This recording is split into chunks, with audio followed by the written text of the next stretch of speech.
adlaw mga kasubo and welcome din sa pagtuki, pagsusi ug pagsuta. Karong udtuha atong pangumustahon ang kahimtang sa kalikupan sa dakbayan sa Sugbo. Nunot nitong mga nanggawas nga reports sa mga mantalaan nga ang kadagatan karon ug ang tubig sa dakbayan sa Sugbo ingon anak kahugaw taas kayo ang coliform content sa ato ang kadagatan tungod kay daghan ang mga hugaw nga adto gidispose sa dagat. Unya usa sa mga culprits nga gi-identify mao nang mga piggeries nga nag-operate sa nagkalain-laing dapit sa dakbayan sa Sugbo. Karong udtuha atong ikauban ang pangu sa Cebu City Environment and Natural Resources Office ug ang representante gikan sa Office of the Acting Vice Mayor ni Acting Vice Mayor Don Ontiveros. Atong unahon si Sir Raymar Hihara. Maayong udto, sir. Mayroon to, Ma'am Vilma, mayroon to, Ma'am Rachel, mayroon to sa mga tagpaminaw sa Sugbuanon Channel. And si Ma'am Rachel Gibson, pariente siya apelyido ni Mel Gibson. Mayroon to, Ma'am. Mayroon to, Ma'am, mayroon to sa Raymar, o mayroon to sa tanan nagpaminaw sa atong Sugbuanon Channel. Okay. Sir Raymar, ikaunahon ako, sir. Unsay estado karon sa kalimpyo, sa kalikupan sa dakbayan sa Sugbo? Sa karon gyud no, very concerning ang ato ang sitwasyon labi na sa kanang ito coliform level sa ato ang kasapaan o kadagatan no.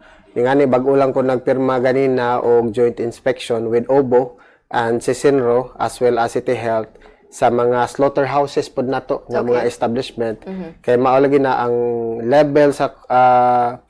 level sa kaning kagaw nga naa sa ato ang mga katubigan is around 3.4 million times the normal. And what is normal? Nasa mga 400 naman na siya. Ang 400 unya imong gingon 3.5 million times the normal ang ato ang kuan ron. So nakita nato nga it's not dili siya nga level no nga basta-basta nga household na nigikan, dili gyud siya. So nakita nato industrial ni siya. So atong laing ato tumatan-aw diha nga industrial gyud nga operations is kana mang baboyan nato og kanang manukan as well as kaning mga industrial po nato nga. Have you identified, sir, you're talking about babuyan, mga manukan and some other industrial kaning level. Unsa kadaghan like poultry, piggeries? Mas daghan gyud ang pigiris nato no sa taas labi na sa may bukid nga bahin mao nang og nakabantay karon kasagaran mga barangay sa bukid nga daghan nga inspector ngadto ning adto magbalik-balik sa ilaha and ngani nag-issue gani po ta karon og mga septic permit no to check nga even ang kaning mga household kung naa ba sila proper septic tank kay naam na sa tong balaod na sa ato ordinansa na po na siya fee ato ra sa nang gisugdan karon og implementar nga aktibo nato nga gisukot ang kana nga fee sa septic. Unsa man nga mga piggeries, sir? Are these backyards or na gyud dagko gyud nga mga piggeries? Kasagaran backyard pero mga mag sumpay-sumpay na sila naka-cluster. So mura sad siya kanang dindak usap pud kadako nga company no kay tagpila man ka baboy na tag 5 ka buok sa usa ka na unahan po na pulo na 15.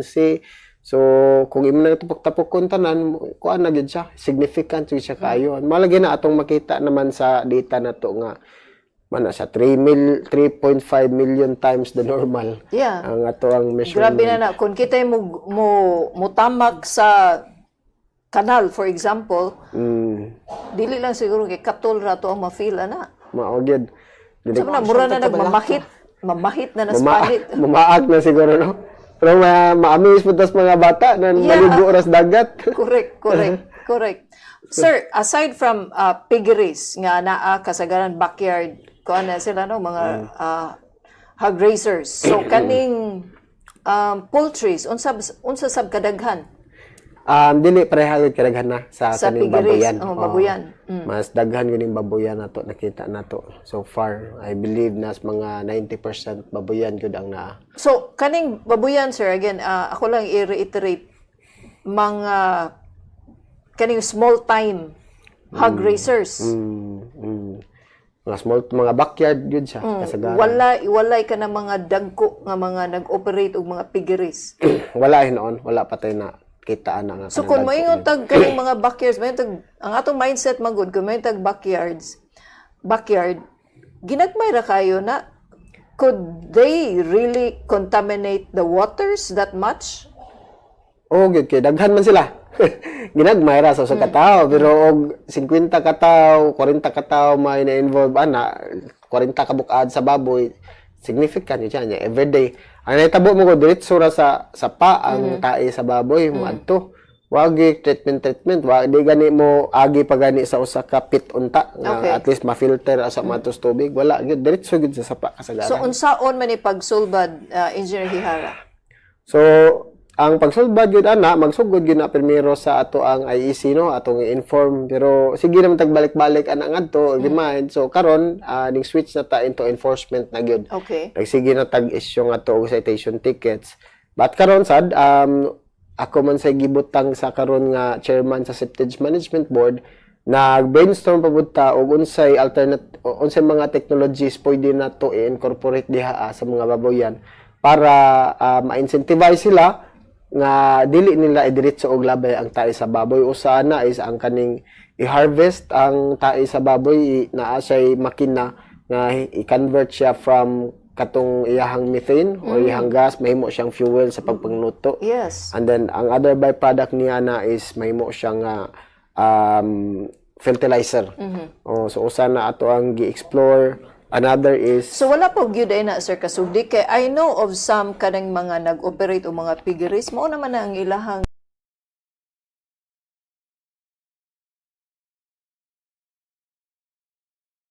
dagko na nga player dili na sila backyard kana maka-afford sila nga ana. Ang challenge mangud sa ato ang mga nagbuhi og baboy sa taas kay at inato ra ba o ginagmay ra and then ang uban gani pang litson ra kada birthday o pang fiesta lang may mga okasyon.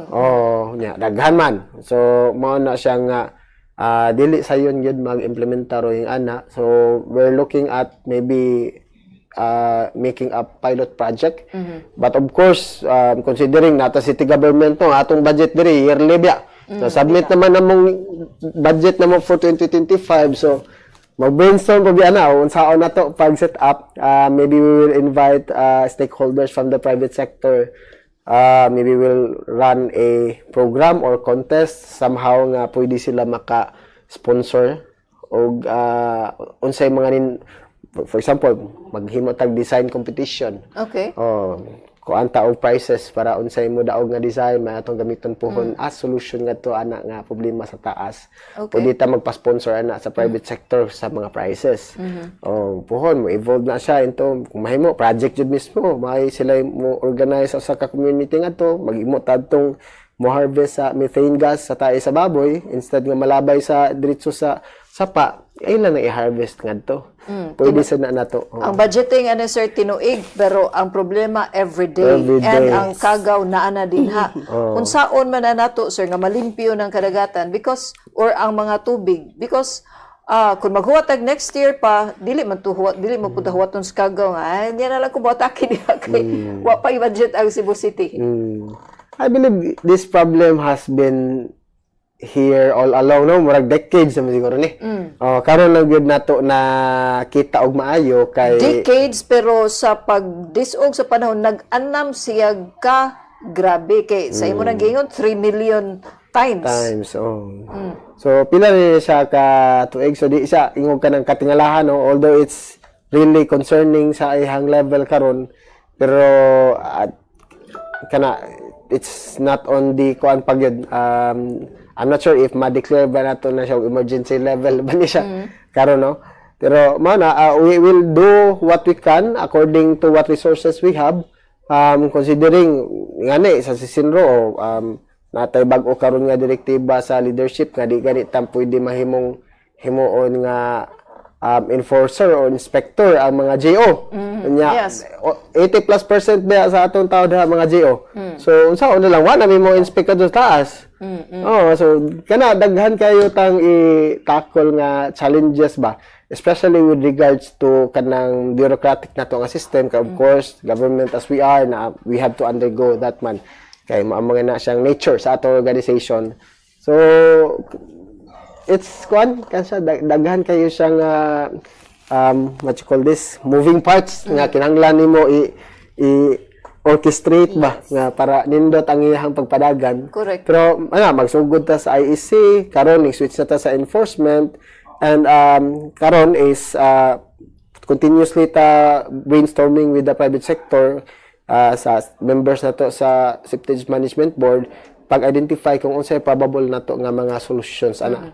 Aside from the piggeries, siguro Engineer Hihara, ang labing dako nga contribution, sir, I would say, naa sa industrial sector. Grabe po na sila nga mulabay ug hugaw nga naha sa kadagatan, and they are more responsible sa pagtuman sa mga lagda din sa kalikupan.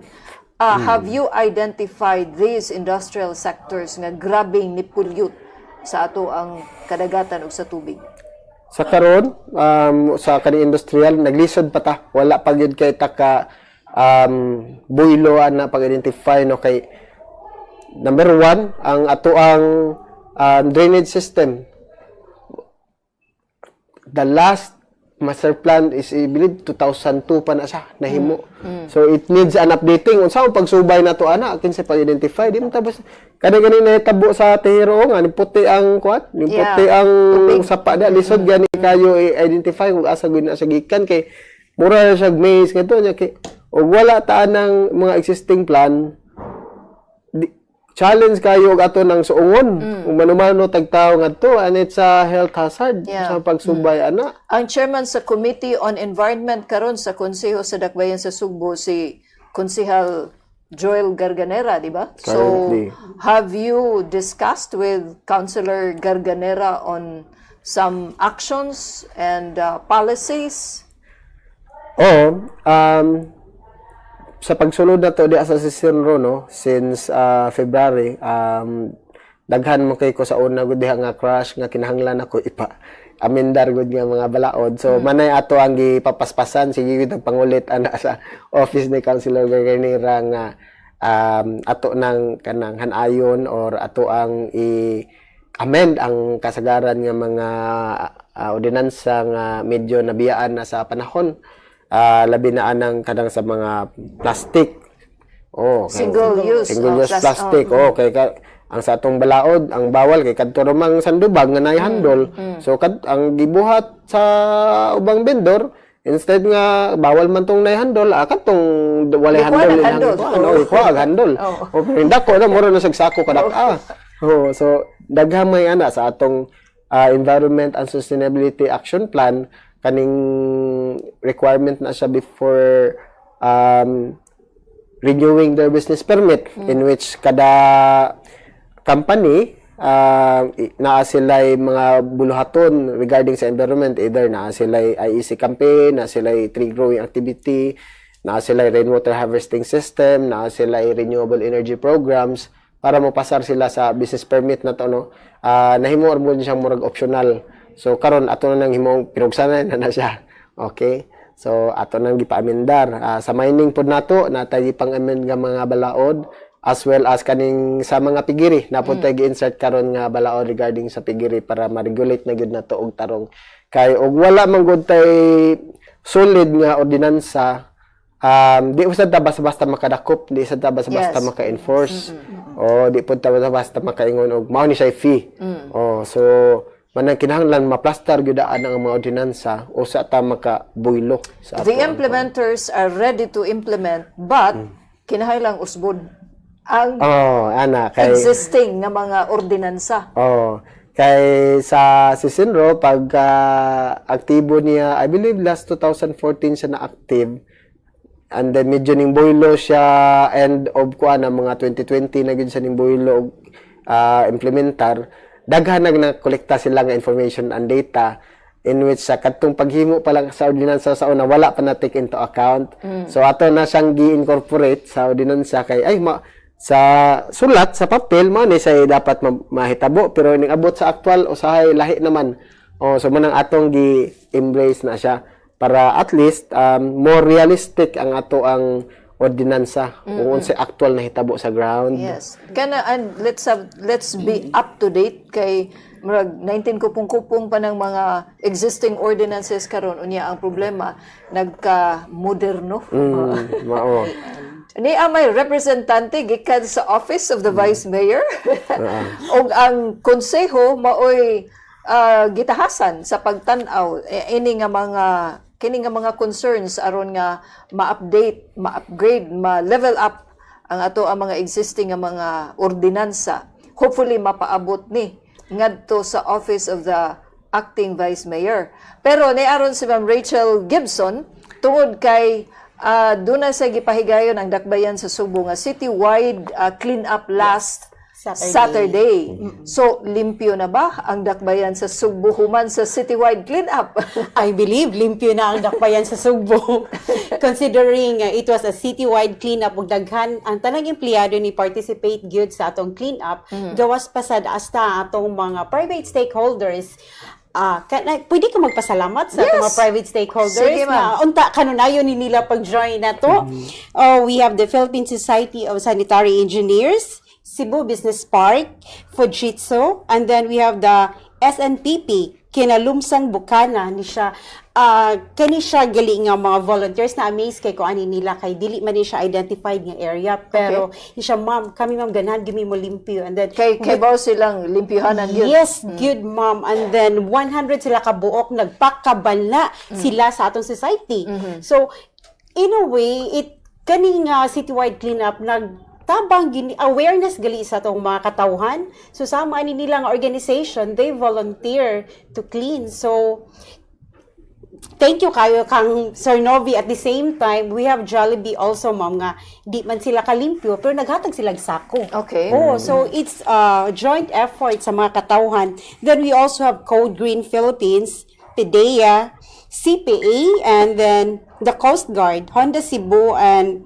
Accenture, Cebu Technological University. So kani sila mga sa eskwelahan, di arasad sila ng limpyo dool sa ilang area, so which is good. We have Fast Logistics and then Citadines, BGMP sa female dorm and then Scouts Real Brotherhood, JCI kani sila ma'am naglimpyo gini sila sa UCMATC. Ubay-ubay gini sila og natabang sad sa atong kalikupan. And then we have Southwestern University, the Sugbo Scholars. Yes, and then Central Lumber, Persons Deprived of Liberty also, and then Gipagawas sila? They're actually no. Kung ano ni sila, ma'am, nakagawas na ni sila. Mga nag-volunteer, nagpakabana para sa atong kalikupan. So, Mayra po. yes, thank you yung kaayo sa atong private stakeholders nga nagpakabana mo sa atong citywide cleanup. Hope to see you again on the next December, by the way, because it is a quarterly cleanup. Okay. Unsa kadaghan, ma'am, ang nakolekta nga basura? Sa akong nasinati, we have 85.62 tons of garbage. That's citywide. Yes. And composed of unsa man di kasagaran nga mga garbage. Makatabang na nako si Sir Raymore. And of course, na ang plastic, mga household nga mga hugaw. Yeah, sagol-sagol siya. No. Kasagaran na is ang organic kay labi na og na magamit ta og bakho, makuha man gud katong mga kahoy, mga lapok pod ana. So daghan ana organic but sa dili organic kasagaran na plastic. So plastic mga labi na mga single use plastics to mga gamit nga packaging materials. So although naatay gi fill outan nga form ato na siyang gi-submit sa Cleanswell kanang Cleanswell nga app because it was also timing to nga International Coastal Cleanup Day. But we need to kuan pa tabulate pa na nato ang kanang katong actual data gibahin gyud kung unsang kaning mga brand, unsang hard plastics of plastic ba ni, unsang kahoy or lain-lain siya. Pero in certain areas lang, no, dili tanan nga area kay of course we need to kuan pa kanang i-upgrade pa nato tong society para ka-execute sila in properly recording the data. Okay. Sir Raymar, just a quick question for you. Kaning gipasiugdahan karon, it's not only the city government but mga LGUs nga mopasiugda bitaw og kanang mga clean up drive. How's the unsa man ang tawag ana reception og realization sa public in general nga maoy usa sa mga main contributors of this garbage. How's the reception, sir? Have they appreciated and did it make them aware that kinahanglan gyud mutabang mo contribute sa paglimpyo kay ang kasagaran nga mga feedbacks nga ako aning madungog when I ask people about kaning mga initiatives like this. Mayngon silang mao ba gyud ni ang long term nga solusyon to solve the problem of kaning garbage kay it's not helping dili man kaning gipasiugdahan sa mga LGUs even Cebu City. We are encouraging instead sa publiko nga mas magtinapulan o i-delegate ngadto city government, ngadto sa mga empleyado sa City Hall, ngadto sa mga private sectors ang pagpanglimpyo. And napagani mo feedback nga ingon nga, ma'am, kare diri dapita and they are residents in that particular place. Kare diri dapita ma'am kana naidaghan kayong gilaundok nga mga basura palihog og kuha ana. My gani kay nay palihog. Di ba? Definitely this is not the long term, no. Hindi na siya long term. It's only part of various set of solutions that we will need to do in navigating proper solid waste management. Kay ang main purpose gyud aning ato ang clean up is to remind the citizenry nga atong responsibilidad tagsa-tagsa nga atong ipabilin nga hinlo ang atong palibot. And as proof ani nga concerning siya or importante siya nga issue, dili gani taga dinha ng hinlo gani sa inyong tugkaran. How much more nga kamo? Mayroon silang nanay tiglimpyo. Ngano kinahanglan pa mi maglimpyo. I'm not sure og asa sila na nga information, no? O kung sa sang asa na siyang istoryaha, pero kasagaran mo istoryaan na wa pa taon na sila kay balo, no? Ang city government of Cebu City naatay 10-year solid waste management plan na nakabutang adto kung unsa ato mga strategiya, unsa ato mga programa, mga projects to properly navigate in solid waste management. But key kayo no nga kaning solid waste management kaning basura, it's a never-ending battle gini siya. Yes. As long as naitaw nagi basura. It's a type of problem, we call it now, kung ang buzzword na is a wicked problem. Ano ilang tanaw ron kay magbalik-balik siya, daghan kayong factors ma-involve, complex kaayo, daghang moving parts, na kinahanglan nindot yun nimo siya pag-orchestrate kay para execute, why sabit, smooth kaayo. And then, it's a type of problem nga, smooth imo pagka-execute, walay nakita ang mga tao. Ba? Unsa ano pagkaibaw nga nindot ang pagka-execute sa solid waste management is walay reklamo. Naabagod tay man talaan niya karong adlaw walay reklamo sa basura, wala man. Mahibaw-an na nimo nga naay solid waste management kung na problema, kung na reklamo. Yes.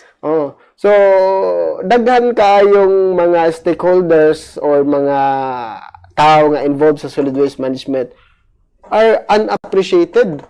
Kaya di naman may nila ang trabaho kung dili mo magka-problema. Daghan na. Kuan siya. Challenge gani sa kaayo nga problema. Sa atong 10-year solid waste management plan, usaan na ang dako gyud kayo nga factor, no? Ang yabi ani nga mas mahanay nato ang ato ang pag-manage sa solid waste is ang Barangay Ecological Solid Waste Management Committee.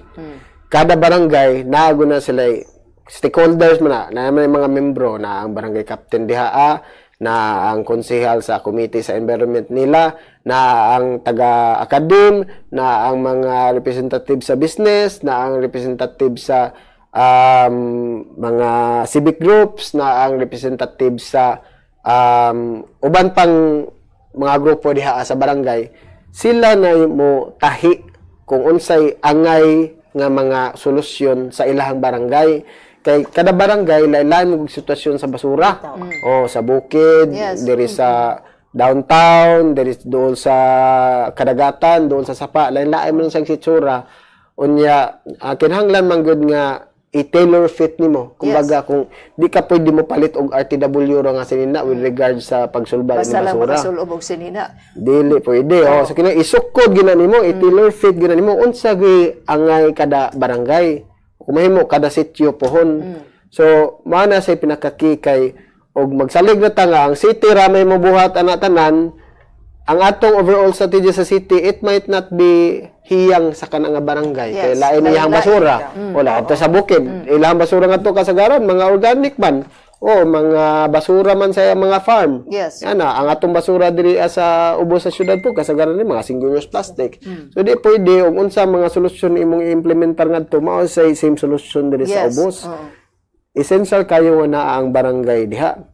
Kay sila may maka-respond good. Sila ay maka-react dayon ngadto sa ilahang tagsa-tagsa ka mga locality. So kung wala na, magsige rag start ang Cebu City, ang city government, di ka lahutay. Sige ra gyud tag sugod. Di ta katunga-tunga og di gyud ta kalahos sa ending part.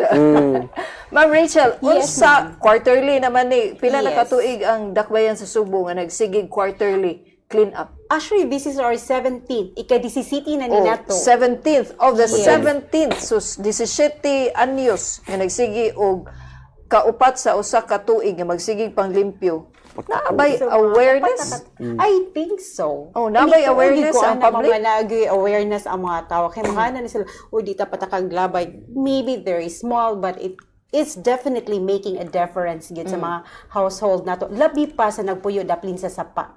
So naagi gyud diferensya, ma'am, nga makita nimo nga labi na karon nga na 3-meter easement. So ang mga tawo wala na sa didto, so less na sa siguro ang labay inana siya. So naagi siya diferensya. Just imagine like for example the 17th, we have how many 85.62 tons. That's a huge basura nga nakuha in one day. Yes. Yeah, kung wala pa ta nagpatigayon sa atong clean up, walay nakuha ang inana kadaghan nga basura on that day. Yeah, and this is we're talking about citywide. Yeah, so in a way dako kayog tabang nga atong citywide clean up sa pagpakabana. Una sa pagpakabana, awareness sa atong mga katawan nga oy kinahanglan nag-segregation, we should be responsible sa atong basura kay ato bening basura mobalik ra sad nato. Yeah, then later on we have also kana atong mga segregation gud, ma'am, importante mo gud segregation. Yes. So kana siya. And we have an upcoming last quarter citywide cleanup come December. Yes. So please encourage our kasugbo. Oh, na magpakabana. definitely. Yes. Kalikupan ko atong obligasyon. So, this is not just our responsibility as government employees, but it is also your responsibility. It's also your responsibility. Imong obligasyon, akong obligasyon, atong obligasyon ang kinaiyahan. So, hopefully, there will be more stakeholders who will join us this coming December for another citywide cleanup. So, maybe see you. Maningil ko. Bitaw. Ayog, maybe ma'am, we will see. Yeah, definitely. We will see you. So, katong dili makadonate, kay busy sila, pwede na gyud mo dawat og sako, bakat og uban pa. And PPE also. Kaya ato mo obligasyon ang kalikupan, ma'am. Yes. It's not just yours, but it is everybody. Yeah, kita biyang tanan bahaon. Yeah. Dili ba siya selective? Di ba? So, Dili mo nga nagba nga si Ma'am Rachel kay parente ning Mel Gibson dili ta ni bahaw. dili gyud ang kadalanan walay pilion. So it's a joint responsibility, and hopefully ang tanang kabayan said proper disposal of garbage is really needed. Yes. So mao na siya. Sir Raymar, bugat kay kag responsibilidad sir ngadto sa mga Subuanon kay ikay pangu sa Cebu City Environment and Natural Resources Office unsay imuhang awhag and mga laka nga nakaplastada na for implementation para sa kasulbaran ug di man gani hingpit at least na ay gamay nga alibyo dito may gamay dako nga alibyo sa pagsulbad sa mga problema sa kalikupan. Okay. So, pagsulod na to diha sa Senro, no, atog yung gipanghingusgan maayo ang pag-collect sa data o information kay para ang ato ang mga solutions pohon, mga projects nga gastuhan sa Cebu City and ang atong leaders properly inform sila by using the data. O dili bitaw yung magtagan-tagan maghimo tani ta katong gastuhan 50 million. Nya di day to hiyang sa di day to mao nga solusyon. So with the proper data and proper definition of the problem, we can be more responsive kung unsa nga solutions atong tagaan og kwarta no. So man atong number 1 nga gi-focus diha. Pasalamat sad ta kay nanadpod tay mga technical personnel karon nga mutabang nato ana sa collection sa data as well as analysis and making the necessary programs and projects para ana. So ang project nato karon natay actually karong alaon ni media 10 minutes from now, mag-meeting ni sa city admin and the other stakeholders involved. Ato na tong sugdan tong project diri sa kalunasan nga prisuhan. Nga 2019 pa yung taon na nagreklamo diha nga baho. So atong butangan ngadto og septic treatment plant kay para ang katong baho nga tubig nga ning diretso ngadto sa kanal padulong ngadto sa kabalayan usa mohagbong ngadto sa sapa nga nangalisbo ang baho, masulbad na nato na siya nga problema. 2019 na siya. So, amo nang mitingan karon hopefully ma-finalize na siya. It's worth 45 million nga project na siya sa phase 1 karon. Another thing, nasa day push nga wastewater treatment plant diri sa may diri sa Pasil. Dito si acting mayor bago lang last week. Nakita nga to ang sitwasyon nga hugaw gyud ang tubig no hugaw ang palibot. And then ang mga hinugas nga mga tubig sa isda and everything is diretso ra sa sapa, diretso ra sa dagat. Ato po nang himuan diha og planta kay para mo process. At least ang ilahang tubig dili hugaw iniglabay nga to sa environment or pwede pa mahimo pang marius nila. Yes. Napod tay central wastewater central septic treatment plant. We're looking at North Reclamation. Karon nga ibutang sa diha kay although na ang MCWD na sila STP diha sa North Reclamation karon pero ning reklamo ng guni mga negosyante kanimo mo soyop sa kanang Poso Negro sa mga septic tank ingon sila nga bisag madayon pa ng renovation ana sir gamiton nila ang grant sa Japan mahuman pa na siya di gapon moigo kay nagkadaghan gud ang tao sa Cebu City. So manang necessary gud nga ang city mismo maghimo og inyong kaugalingon pod nga septic treatment plant kay para ma-accommodate kuning kuan sa mga tao. So kana with regard sa water quality no. And bago lang dai tuod napa-approve bantong 10-year solid waste management plan na to no. Naputi bagong na-approve. Last week lang po ang Beyond Borders program. Wow. It's the kuha siya, roadmap na siya, various projects. It will maybe involve billions of pesos nga project pohon with Mandawi LGU o Mandawi City. Ang atong i-rehabilitate ang Mahiga ug ang Butuanon River. Okay. So kato kay na-approve naman to sa Regional Development Council via resolution. Now we can access national funds. Okay. So dili na lang dili na ta malimitahan sa funds nato sa city government para magasto nato ang rehabilitation sa duha ka river. Dako kay sa development fund, it was 2 years in the making but finally napa-approve na gid nato. Mosunod ana ang mga various project profiles pohon para mo define gid unsa nga mga down to the detail unsa nga atong implementar ana pohon. Another thing with regards sa data pod nag-propose pud ta karon og kanang feasibility study sa all our rivers no. Nagsugod ta ng Butuanon og Mahiga pero the rest of the rivers ng feasibility study ta na kay para kay bata po asa man to ibuta atong mga dam, asa man to ibutang ang mga detention ponds, asa man ta magtanom og kahoy, unsa nga klase nga kahoy atong itanom, o unsaon nato pag involve ang citizenry nga mutabang sila sa atong pag-rehabilitate sa river. Part na sa feasibility study. Kanang feasibility study nga atong gipabudgetan karon sa Sisenro, ato nang himuong kapital. Mana itong himuon nga proof nga we need this. Yes. National government, we need this. Kay para pohon ang project sa DNR, ang project sa National Irrigation, ang project sa DPWH o unsa pa ng national agencies diha uyon sa atong gusto. Dili kay ang nahitabo sa una gud medyo usay mo clash pa. Nganong na may project ng DPWH diri nganong na may project ang barangay ani. Nagdoble mo project diri. Duplication usahay magsalungat pa. Yes. Nagtanom na mig kahoy diri, gibutangan may hinog, ipaputol among kahoy gitanom kay butangan og project sa DPWH. Ato na nang malikayan nga may ana. So essential kaayo gyud nga naatay feasibility study. Ang atong mga leaders pod di po kay sila mag-listen og identify unsa gyud haom nga solusyon sa atong mga problema. Kay na naman sila data. Guided naman sila. O pohon-pohon pod kanang mga tao bin atong giingong istorya gyud na kanang clean up way gamit. Moingon. With that data, with that information, ato na siyang mahanay, mapasabot na to ang mga tao nganong gibuhat nat ato kani atong gibuhat karon nganong gibuhat nato ni. Ug makasabot na sila, motabang na sila nato. No? Yes. Which is really a key sa governance is to have your citizens participate Correct. in governance. Kaya sa pagpanggoberno, ako citizen man ko, kita citizen man ta. Dili kay kutob sa boto ra atong function ni panggoberno. Correct. Essential ang engagement. It's essential nga mo participate sila sa governance other than voting, sama sa clean up, sama sa ato ang planting, na bamboo planting dahil tuod ta pagka Sabado. In consonance sa atong clean up no. Dungan ta siya adto.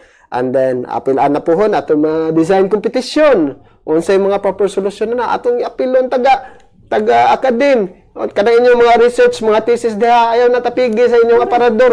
Ipagawas na area sa gamito nas gobyerno unsay masaom. Correct. Kay naka-appreciate na pud ang mga leadership karon no. Nga essential nga data driven ang ilang decision. Nagud sila basihan kay sa ka-complicated sa kalibutan karon wala na nang pareha sa una nga Fernando Polito lapid nga musong musong kagira ikaw usa team na ginara na ano jud sakto Pelikular na. Pelikular na di na silbi nga ikaw ray naglakid ha. Tabangan na jud saktong data yun. It should be a team. Yes. And when it comes sa governance, labi na aning sa environment, no, it needs the participation of all stakeholders. Dili pwedeng city government or barangay ray sa ligan musulban na tanan apil man tatanan ato man yung problema. Yes. Atong angkunon. Kinahanglan i-own nato nga ato ning problema. Now if maona sa mga tao, I believe man na gyud say mo start nga maka bulo na kita pag-solve niya ani or at least pag-navigate na ning lain-lain na to nga mga problema. And looking forward to a fresh niya kanang way baho nga hangin nga hanggapon sa mga Subuanon ug ang ato ang tubig tin-aw nga inigyatak nato dili mokatol ang ato ang mga tiil. Dito makuyaw. Ug dili kita kagiron. So mao na atong gi-look forward with a 10-year solid waste management plan. Nasa tayo septage management program na to. And then kada atong Beyond Borders program sad na napod tayo forest land use plan sad. In which ato na nagiplat kung asa ang atong i-rehabilitate ng mga forest puno at pabalikon. Pagkadaghan sa mga programa sa dakbayan sa Subo nga nindot gyud kaayo ilabi na kon mapatuman. Unya atong matagamtam ang kanindot sa epekto ni ana pero kaning tanan mahimong kawang ug mapurnada kon kita sa ato ang kaugalingon wa pud tay himuon nga pagtabang. So let's be part of the solution o dili nga mudugang sa problema. Daghan kayong salamat Engineer Raymar Hihara and Ma'am Rachel Gibson sa inyong oras. Busy kayo na ron si Engineer Hihara kay daghan kayo siya meeting. So daghan kayong salamat sa inyong pagtunga diri sa atong programa sa Subuanon Channel ang pagtuki, pagsusi ug pagsuta. Mayong hapon mga kasugbo.